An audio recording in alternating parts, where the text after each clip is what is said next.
What was the craziest scandal at your school? I was on my way to math class when my friend ran up to me and said, "Dude, I just saw your mom march into the office and slap Principal Martin in the face. What happened?" I dropped my textbook and sprinted down the hallway toward the main office, where a crowd was already gathering.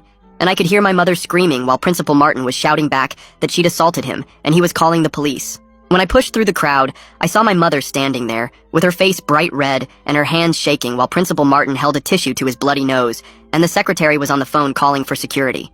"Mom, what are you doing?" I asked, mortified as everyone had their phones out recording. "Your principal put hidden cameras in the girls' locker rooms," my mother announced loud enough for everyone to hear, and the entire crowd went silent. My embarrassment turned to horror. Principal Martin had been at every school event since I was a freshman, giving speeches about integrity and safety. His face went from angry to panicked. "That's a completely baseless accusation," he said. "My daughter's friend Sophia found one yesterday when she was changing for volleyball practice," my mother retorted, pulling out her phone. I felt sick because Sophia was my girlfriend. It was hidden behind the air vent, and when she told her parents, they called me because I work in IT and traced where the feed was going. "That's impossible," Principal Martin said, sweat forming on his forehead. "Our school doesn't have cameras in private areas." "These weren't school cameras," my mother said, showing her phone screen to the growing crowd of students and teachers. "These were tiny wireless cameras that connected to a private server, and guess whose office computer was the only device with access to that server?" The secretary stepped away from Principal Martin like he was radioactive, while teachers started backing toward the door. "Someone must have hacked my computer," Principal Martin said quickly. "I would never do something like that. I've been an educator for 20 years. When I accessed your server, I found your Amazon account still logged in with the purchase history showing you bought 12 micro cameras 6 months ago," my mother said, scrolling through her phone. 6 months meant he'd been watching students all school year, and my skin crawled thinking about every girl who changed for gym class having no idea they were being recorded. "You hacked into my computer?" Principal Martin shouted. "That's illegal! What's illegal is recording minors changing clothes," my mother shot back, and several teachers started shouting while trying to get students out of the office. The vice principal pushed through the crowd looking horrified. "Tell me this isn't true," she said. "I was just trying to monitor for vandalism and drug use," Principal Martin said, his voice cracking. "In the girls' locker room?" the vice principal asked. "By hiding cameras behind vents?" "I was trying to protect the students," Principal Martin said desperately. "You were watching children undress," my mother said, her voice deadly calm now. "And I know the real reason you placed those cameras." Everyone went quiet again, and I felt my legs go weak, because if secretly recording kids changing wasn't the reason, what could possibly be worse? "I traced the server to see who else had been accessing the feeds," my mother said, and Principal Martin's face went completely white. "You weren't just watching them yourself." "Mom, what are you talking about?" I asked, my voice barely a whisper. "He's been selling access to the live streams," my mother said, holding up her phone showing chat logs. $50 a month for basic access, $200 for premium with recording capabilities, and these subscribers have usernames from all over the world. I threw up into the trash can by the secretary's desk, because the thought of strangers watching my girlfriend and classmates changing made me physically sick, and several other students were crying. The crowd erupted in chaos, and students started screaming while teachers tried to maintain order, but security guards had arrived and were trying to clear the office. "That's not true!" Principal Martin shouted, pure panic in his voice. "Someone else must have done this using my computer. Your PayPal account linked to the server has received over $30,000 in the last 6 months, my mother said, all from anonymous payments that match the subscription dates. $30,000 from selling videos of kids at my school, and I wanted to punch him myself, but I was shaking too hard. "You've been selling videos of our children?" the vice principal asked, looking like she was going to be sick. "How many perverts have been watching us?" A girl from my PE class screamed. "The police are already downloading everything from the server," my mother said. "There's one more thing," my mother added. She turned around to look at our gym teacher who was standing in the doorway, his face lighting up like a Christmas tree. "I've been waiting for this," he said, as he started approaching Principal Martin, before doing something none of us expected. He grabbed Principal Martin by the collar with both hands and slammed him hard against the wall next to the trophy case. The whole case shook, and several trophies fell over while everyone in the office gasped and backed away. "You knew!" the gym teacher shouted right in Martin's face. "Female staff kept telling me about weird stuff near the locker rooms, and you told me to ignore it." Martin tried to push him off, but the gym teacher was way stronger and kept him pinned against the wall. His grip was so tight that Martin's shirt collar was cutting into his neck, and his face was turning red. "You told me to keep quiet about the maintenance request for those vents," the gym teacher yelled even louder. Martin's face went from red to white in about 2 seconds, and he stopped struggling. Security guards rushed in and grabbed the gym teacher's arms, trying to pull him away from Martin. It took 3 guards to finally break his grip and drag him back while Martin slumped against the wall, gasping for air. The vice principal was shouting for everyone to calm down, but nobody was listening because students were screaming and pushing to see what was happening. More teachers arrived and started herding students out into the hallway, but everyone had their phones up recording everything. The gym teacher was still trying to get at Martin even with 3 guards holding him back. Police sirens suddenly filled the air and my stomach dropped even more than it already had. 2 police cars pulled up right in front of the school and officers jumped out running toward the building. They pushed through the crowd of students and entered the office with their hands on their weapons. One officer went straight to Martin while another helped the guards control the gym teacher. More police cars arrived and soon there were at least 6 officers in the office area. They started separating everyone and telling students to move back while 2 officers headed toward Martin's office. One officer put yellow tape across Martin's office door and another stood guard making sure nobody went near it. Detective Eric Gomez walked in wearing a suit and badge and immediately took control of the situation. He pointed at groups of students and told them to leave the building right away. Teachers started moving everyone toward the exits while he approached my mother. "Ma'am, I need you to stay and show me everything you found," he said calmly. He turned to Martin, who was still against the wall looking sick. 2 officers approached Martin, and one started reading him his rights while students pressed against the windows to watch. "You have the right to remain silent," the officer said while pulling out handcuffs. Martin's hands were shaking, so bad the officer had trouble getting the cuffs on him. The crowd outside was getting bigger as more students came to see what was happening. I pulled out my phone and texted Sophia that the police were here and Martin had been arrested. She didn't text back and I kept checking my phone every few seconds hoping she would respond. My hands were shaking so bad I could barely type and I felt like I might throw up again. The officers started walking Martin out of the office toward the police car. Hundreds of students had their phones out recording as he did the walk of shame past everyone. Some kids were crying and others were shouting angry things at him as he passed. They put him in the back of the police car, and I watched his head drop forward like he was trying to hide. Detective Gomez came over to me and my mom and asked us to come to the station. "We need formal statements from both of you," he said. Mom nodded, and we followed him to his unmarked car while other officers stayed to secure the scene. During the drive, Mom finally started explaining what had been happening for the past 2 weeks. She told me Sophia's parents had called her right after Sophia found the camera behind the vent. They knew Mom worked in IT and asked if she could trace where the camera feed was going. Mom spent days tracking the signal and following digital trails to find the server. She discovered it was hidden on the school network, but only accessible from Martin's computer. She found his Amazon purchase history still logged in, showing the camera purchases from 6 months ago. She also found the payment system he set up for selling access to the live streams. The whole time she was gathering evidence she couldn't tell anyone except the police. She had been working with detectives for a week, helping them build the case. They wanted to make sure they had everything documented before arresting him, so he couldn't destroy evidence. We arrived at the police station and Detective Gomez led us inside to an interview room. He told us Sophia and her parents were in another room giving their statements right then. I wanted to see her, but he said we had to stay separated during the investigation. He explained that because the videos had been sold to people in other states and countries, it was now federal. The FBI cybercrimes unit was already involved and agents were on their way to help. He asked me questions about Martin and if I'd ever noticed anything strange about him. I told him about how Martin was always at every school event taking pictures. He wrote everything down and asked if any other students had mentioned weird experiences. While we were talking, we heard shouting from the hallway outside the interview room. Tyler Rodriguez was crying and yelling while his parents tried to calm him down. "Ashlyn was changing in there every day," Tyler screamed through his tears. His sister Ashlyn was a sophomore on the swim team who used the locker room constantly. Tyler's dad was bright red and looked ready to kill someone as he paced the hallway. His mom was crying and holding Tyler while trying to keep his dad from doing something stupid. 2 officers had to physically block his dad from going toward the holding cells where Martin was. Detective Gomez excused himself to help calm the situation while we waited in the interview room. When he came back, he told us more families were arriving as word spread about the arrests. He said the FBI had already started tracing the IP addresses of everyone who bought access. Mom pulled out her laptop and showed him the documentation she had gathered over 2 weeks. She had screenshots of chat logs and payment records and IP addresses from over 30 countries. The detective's eyes got wide as he scrolled through page after page of evidence. He called in another detective, and they both started going through everything Mom had collected. They said this was one of the biggest cases of this type they'd ever seen. Mom hadn't slept in 48 hours, but refused to rest until every bit of data was preserved. Later that night, our house became like a command center with forensics people everywhere. They set up computers in our living room, and Mom worked with them organizing all the evidence. FBI agents arrived and started copying everything from Mom's laptop to their secure servers. They worked through the night making sure nothing would be lost or corrupted. Mom showed them back doors into Martin's server that he didn't even know existed. She had found ways to recover deleted files and chat logs he thought were gone forever. The agents kept saying how lucky they were that Mom had found everything before Martin could destroy it. The next morning I barely slept and got to the school early to find the parking lot packed with police cars and news vans. The superintendent stood at the front entrance directing everyone to the auditorium for an emergency assembly while security guards checked student IDs at every door. I found a seat in the back as hundreds of students filed in, looking confused and scared. The superintendent took the microphone and told everyone that Principal Martin had been arrested for placing hidden cameras in the girls' locker rooms and selling access to the footage online. Half the auditorium started crying, and several girls ran out through the side doors with their hands over their faces.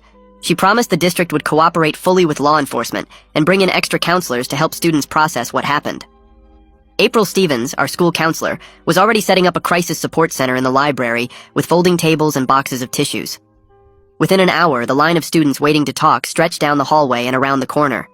They had to call in counselors from 3 other schools just to handle everyone who needed help. I walked past the library and saw kids sitting in circles crying while counselors handed out water bottles and tried to keep everyone calm. Outside the main entrance, Chuck Hodges from Channel 7 News had set up his camera and was trying to grab students for interviews as they left the building. Parents started showing up and formed a human wall, blocking him from getting near any kids.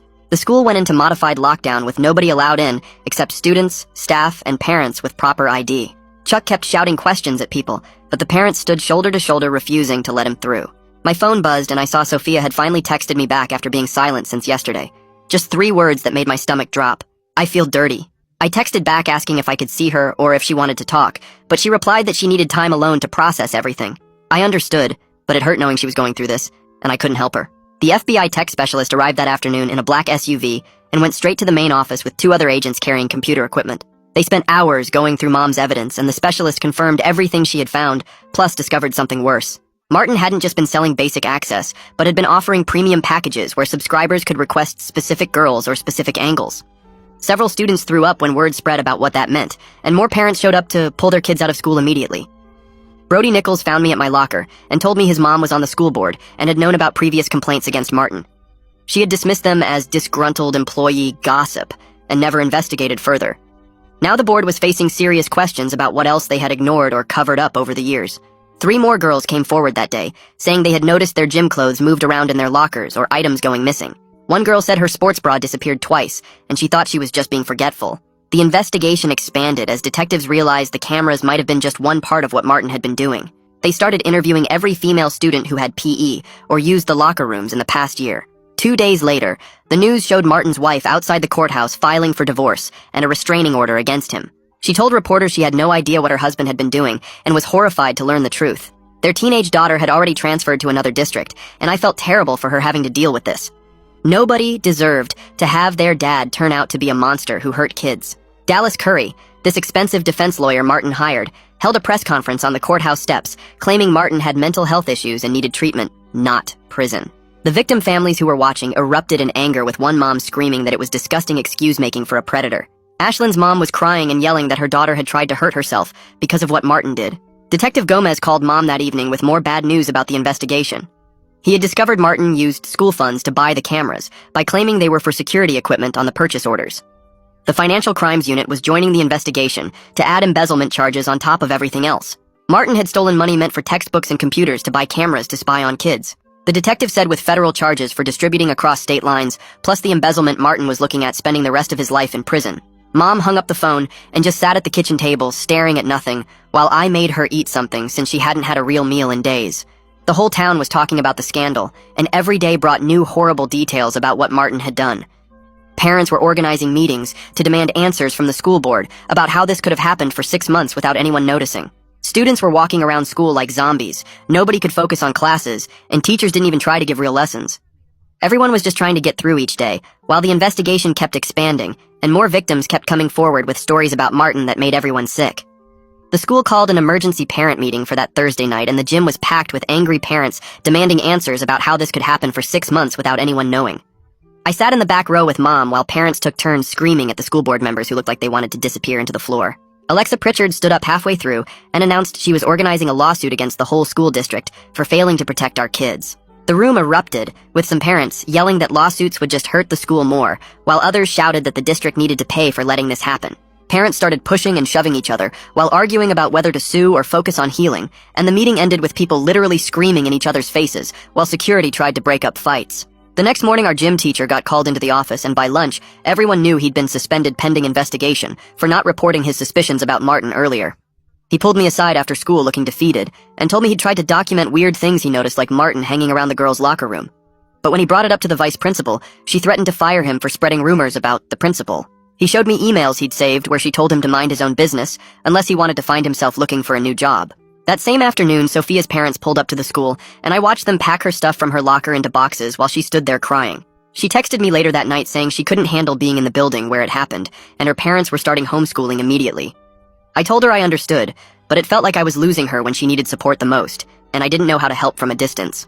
3 days later, the news announced that Assistant DA Michaela Brady was taking over the case and charging Martin with 47 counts, including production of child pornography. She held a press conference explaining that each count carried up to 20 years in prison, which meant Martin could get 940 years total and would definitely die behind bars. The school board met that weekend and decided to install new security cameras in all the hallways, but these were big visible ones that everyone could see. They also announced that every single staff member had to undergo new background checks immediately, even if they'd worked there for decades. Several teachers resigned in protest, saying they were being treated like criminals when they hadn't done anything wrong, and one teacher said it was insulting to be investigated just because Martin was a monster. Mom started getting phone calls at all hours with people breathing heavy or whispering threats, and one morning we found a brick through our front window with a note saying, "She ruined an innocent man's life." The police put a patrol car outside our house 24/7, but I couldn't sleep knowing there were people out there who wanted to hurt my mom for protecting kids. 2 weeks into the investigation, the FBI called a press conference announcing they'd arrested 3 of Martin's subscribers in other states. One was a middle school teacher in Texas, another was a youth baseball coach in Florida, and the third was a daycare worker in Ohio, which made parents nationwide start demanding better screening for anyone who worked with kids. The Texas teacher had been watching the feeds during his lunch breaks at his own school, and investigators were now checking if he had cameras in his school too. Tyler came to the school the next Monday with his knuckles all wrapped up, and I found out he'd beaten the crap out of some kid who made a joke about the cameras in front of him. He got suspended for 3 days, but nobody blamed him for snapping because his sister Ashlyn had tried to kill herself over the weekend and was in the ICU. She'd taken a whole bottle of her mom's pills and left a note saying she couldn't live knowing strangers had watched her change for gym class every day. Tyler's family was falling apart, and his dad had to take time off work to stay at the hospital while his mom wouldn't leave Ashlyn's bedside. Meanwhile, emails surfaced showing the school board president had told Martin to handle things quietly when concerns were first raised about him hanging around the locker rooms too much. The local news got hold of the emails where she literally wrote that they needed to avoid any scandal that might hurt the school's reputation or affect property values in the district. She resigned immediately, but 3 other board members were also in those email chains, and parents were demanding they step down too, with emergency elections scheduled for next month. Martin's preliminary hearing finally happened 3 weeks after his arrest, and the courtroom was packed with victims' families and reporters. The prosecutor revealed they'd traced Bitcoin payments now, and Martin had actually made over $50,000 total from selling access to watch our classmates. The judge reviewed all the evidence, including the camera purchase records, the server logs Mom had found, and testimonies from 12 different girls who'd been recorded. Martin sat there in his orange jumpsuit crying and shaking, while his lawyer tried to argue for bail, but the judge called him a clear danger to minors and denied it immediately. Martin completely broke down sobbing when the judge said he'd stay in jail until trial and had to be dragged out of the courtroom by guards while parents clapped. The next few weeks dragged by with everyone at the school walking around like zombies, and I kept checking my phone hoping Sophia would text me back, but she never did. Alexa organized a victim support meeting at the community center, and when I walked in, I saw Sophia sitting in the back row with her arms wrapped around herself looking at the floor. I tried to catch her eye, but she wouldn't look up, and when Alexa started talking about healing and moving forward, Sophia just stared at her hands folded in her lap. Other girls were crying and hugging each other, but Sophia sat there like a statue, and when the meeting ended, she got up fast and headed for the door. I followed her out calling her name, but she walked faster, and when I touched her shoulder, she pulled away and kept walking to her mom's car without saying a word. The IT specialist called Mom the next day, saying he'd found something huge on Martin's computer and needed her to come to the station right away. When she got back, she looked sick and told me Martin had been planning to help 2 other principals install cameras in their schools, and they'd already ordered the equipment. The FBI arrested both principals that same day and found cameras already installed in one school's locker room that had been recording for 2 weeks. Mom had to testify before the grand jury, and she was gone for 6 hours while I sat in the courthouse hallway, playing games on my phone, trying not to think about what they were asking her. She came out looking exhausted with dark circles under her eyes, but she grabbed my shoulders and said they had everything they needed to put Martin away for life. The next Monday, over 500 students walked out of class, demanding the rest of the school board resign for ignoring warnings about Martin. We marched to the district office chanting and holding signs while news crews filmed everything, and this time the adults actually listened instead of telling us to go back to class. 3 more board members announced they were stepping down by the end of the day, and the superintendent promised new safety rules would be in place within a week. That night, Martin's mother went on the news claiming my mom had hacked into her son's computer and planted all the evidence to frame him. Mom's lawyer sent her a letter the next morning, saying if she kept lying about us on TV, they'd sue her for everything she had. The gym teacher came back to work after investigators proved he'd tried to report Martin 3 times, but got threatened with losing his job each time. He stood in the hallway between classes with tears in his eyes, telling every girl who walked by that he was sorry he didn't do more to protect them. Some girls hugged him and said it wasn't his fault, but others just walked past without looking at him. I was eating lunch alone when my phone buzzed with a long text from Sophia that made my hands shake as I read it. She said she couldn't be with me anymore because every time she looked at me, she thought about what happened, and she needed space to heal without any reminders of that day. I texted back that I understood and would wait as long as she needed, even if that meant forever, but she never responded. 3 months after everything started, Martin finally went to court and shocked everyone by pleading guilty to all charges to avoid going to trial. The judge gave him 35 years in federal prison, and victims didn't have to testify, which made some families happy, but others wanted their chance to face him in court. The school started making every teacher and staff member go to training about spotting predators and how to report concerns without fear of getting fired. They also brought in people to teach us students about body safety and speaking up if something felt wrong, even if it was a teacher or principal doing it. Tyler texted me that his family was moving to Colorado because Ashlyn had tried to kill herself again and needed special treatment at a place that dealt with trauma. He said she was getting better slowly, but they couldn't stay here, with all the memories and reminders everywhere they looked. The moving truck pulled up to their house on a Saturday, and I helped Tyler carry boxes while his mom cried, and his dad kept his jaw clenched tight. Tyler hugged me before getting in the car and said maybe we'd see each other again someday, but we both knew that probably wouldn't happen. Ashlyn waved at me from the back seat, looking thin and pale, but she managed a small smile, which was more than I'd seen from her in months. Chuck showed up at our house 2 weeks later with a big envelope and a weird look on his face, telling Mom he'd won some journalism award for his coverage of the Martin case. He stood in our doorway holding the check for $5,000 and said he was donating all of it to the victim support fund that Alexa had set up. Mom started crying and hugged him right there on our porch while I watched from the kitchen, thinking about how everyone hated him at first for putting our story on TV, but now families were thanking him. The same afternoon, Mom got 3 different phone calls from tech companies wanting to hire her after reading about how she'd caught Martin through his server. She paced around the living room talking to recruiters from companies I'd only seen in commercials, and they were offering her crazy money to help protect other schools.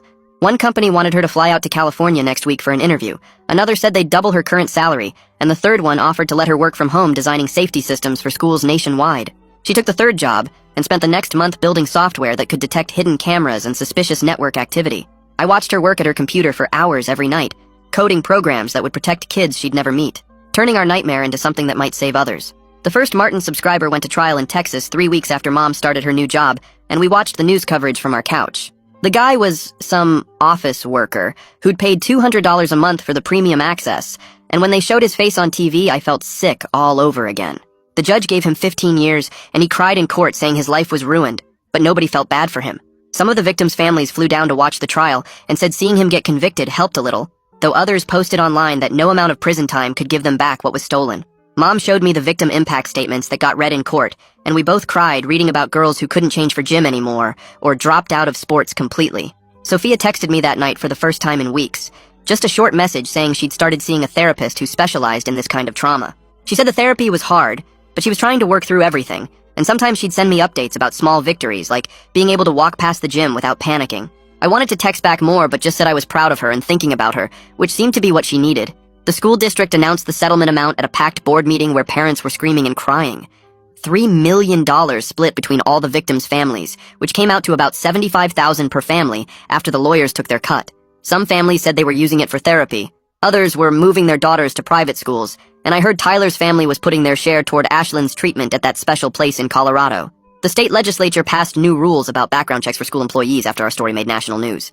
They called it Sophia's Law, but used a fake name to protect her privacy, requiring every school worker to get rechecked every 2 years instead of just when they got hired. Mom testified at the hearing about how Martin had passed his initial background check 20 years ago, and nobody had looked since then. The conference for educators happened 6 months after everything started, and they asked me to speak about warning signs teachers should watch for. I stood at that podium with my voice shaking, looking out at hundreds of teachers and principals from across the state. I told them about how Martin gave speeches about integrity while hiding cameras, how he used his position to silence anyone who questioned him, and how the adults who were supposed to protect us had failed. My hands were sweating and I wanted to run off the stage, but I kept talking because maybe my story would help some teacher somewhere notice something wrong before kids got hurt. The gym teacher spoke right after me, telling everyone how he'd tried to report his concerns but got threatened with losing his job and his pension. He showed emails where administrators told him to stop spreading rumors or face termination, and several teachers in the audience started crying. He was working with lawmakers now to create protections for school employees who report suspicious behavior, testifying at the state capitol about how fear keeps people quiet when kids are in danger. Then, we got news that Martin had been attacked in federal prison by other inmates who found out what he'd done to kids. The guards found him beaten pretty bad in the shower area, and while part of me knew violence was wrong, I couldn't find any sympathy for him. Mom said she didn't feel bad either, and neither did anyone else we knew, because he destroyed so many lives for money. Mom and I started seeing a family therapist together to deal with everything that had happened, and the guilt she carried about not catching Martin sooner. The therapist was this older woman who kept reminding Mom that she'd saved countless future victims by exposing him when she did, but Mom still blamed herself for not knowing sooner. We went every Thursday afternoon, and slowly started processing all the trauma and anger we'd been carrying around for months. The therapy helped, but life kept moving forward, and one Tuesday morning a filmmaker called our house asking if Mom would talk about what happened for a documentary. She listened to him explain how other schools had similar problems, but nobody knew the warning signs, and after thinking about it for a few days, she agreed to do it if they kept her face hidden. The film crew came to our house with cameras and lights, and Mom sat in shadow telling them everything about finding the cameras and tracing the feeds while I watched from the kitchen doorway. They interviewed other parents too, and the detective and even some teachers who said they wished they'd noticed something was wrong sooner. Summer ended, and when senior year started, I saw Sophia walking through the front doors of school for the first time since everything happened. She looked different with shorter hair and new clothes, but when we passed in the hallway between second and third period, she actually looked at me and nodded, which felt huge after months of silence. The new principal they hired was this younger woman who immediately started making changes, including putting up locked boxes where kids could drop anonymous notes about anything that worried them. Within the first month, 2 kids reported a teacher who was being weird with female students, and another reported drug dealing in the parking lot, and both problems got fixed fast. Detective Gomez showed up at our house one evening in October with good news about the investigation. He sat at our kitchen table showing Mom papers about 12 more arrests they'd made in different countries, including some guy in Germany who had thousands of videos from our school. Mom's work documenting everything had made it possible to track these people down and prosecute them when normally these cases fell apart from lack of evidence. Spring came, and graduation got closer, and the school asked Sophia if she wanted to speak at the ceremony, which surprised everyone since she'd barely been back a full year. She worked on that speech for weeks, and when graduation day came, she stood at the podium in her cap and gown, talking about surviving the worst thing imaginable. She never said Martin's name, but everyone knew what she meant when she talked about betrayal by people who were supposed to protect students and finding strength to keep going. People were crying, including teachers and parents, and when she finished, the whole gym stood up clapping for like 5 minutes straight. The next week, the school board voted to remove Martin's name from everything in the building, including the achievement wall and the trophy case where he'd won educator awards. They held this ceremony where they literally took down every plaque with his name, and the new principal gave a speech about the school belonging to students, not predators. The maintenance guy spent a whole day scraping his name off the parking spot sign and the conference room door, and anywhere else it appeared. Mom got invited to City Hall the following month, where the mayor gave her this Community Hero Award in front of news cameras and a big crowd. She tried to refuse it at first, but the mayor insisted, and when Mom accepted it, she said it really belonged to all the kids who survived and the people who believed them when they spoke up. I was working on college applications and decided to write my main essay about everything that happened and what it taught me about standing up when systems fail. The admissions counselor from state called our house personally to tell me it was one of the most powerful essays she'd ever read, and they wanted me in their criminal justice program. Around the same time, Sophia texted me for the first time in months, just to say she'd gotten into college too, and was going to study to become a victim's advocate. We weren't getting back together, and would be at different schools 3 hours apart, but knowing we were both moving forward with our lives felt good. Then, in late July, we got the call we'd been waiting for when the FBI agent told us the last of Martin's subscribers had been convicted in federal court. This guy in Texas got 15 years, and with him done, all the criminal cases were finally closed, and the agent said our case had helped them develop new software to catch predators online. The whole thing had taken over a year from when Mom first slapped Martin to when the last creep went to prison, but at least it was finished and kids were safer because of what Mom did. A year after everything started, the school held this big healing ceremony in the gym where victims could share their stories if they wanted. The new principal set up chairs in a circle, and about 200 people showed up, including students and parents and teachers. Sophia stood up first, and her hands were shaking, but she talked about finding the camera and how it changed her life forever. 3 other girls spoke after her, and each story made people cry harder than the last one. The younger students in the audience looked shocked, but also more aware of what to watch for. Mom had been working non-stop since the trial ended, and her new safety protocols got picked up by 30 schools across the state. She showed me a folder full of letters from administrators, thanking her for helping protect their students. Each letter helped ease the guilt she carried about not catching Martin sooner, even though it wasn't her fault. I started college that fall and joined this group that worked on campus safety initiatives right away. During our first meeting, I told them about what happened at my high school, and everyone went quiet. The group leader said, "My experience gave me credibility that could help push for better protections and reporting systems." We spent weeks developing an anonymous reporting app that students could use if they felt unsafe. Winter break came, and there was this victim support conference downtown that Alexa had organized. I walked in and saw Sophia sitting at a table near the back, looking healthier than she had in months. She was actually laughing with another girl, and when she saw me, she waved me over. We got coffee from the lobby, and talked for an hour about our futures and what we were studying. She was stronger now, and even though we weren't getting back together, it felt good to see her healing. That same week, Tyler messaged me out of nowhere with an update about his sister. Ashlyn had started community college and was doing way better after months of treatment.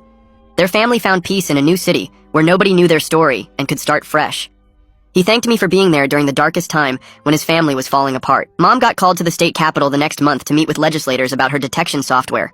They wanted to make it available free to all schools using state funding, which would protect millions of kids. The meeting lasted 3 hours, and when she came out, they'd agreed to fund the whole thing.